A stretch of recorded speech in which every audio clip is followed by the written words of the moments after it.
Hello and welcome. In this video, I'll be showing you how to set a limit stop limit on Trading 212 tutorial 2026. So to do this, you want to press buy or sell. And then here we can state the value of the trade. And also, as you can see here, it says market closed. You can only place limit stop orders while the market is closed. The market will reopen. So you can only do this when the market is closed. So they combine the features of a stop and limit order.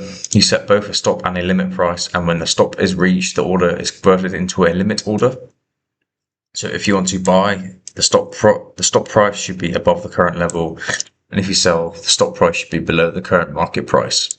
It's for security reasons. So if I want to buy, I want to make sure. So when the price reaches this level, it will convert into a limit order and take profit. And also just set a stop loss. Make sure you do that below the price that you can place buy order.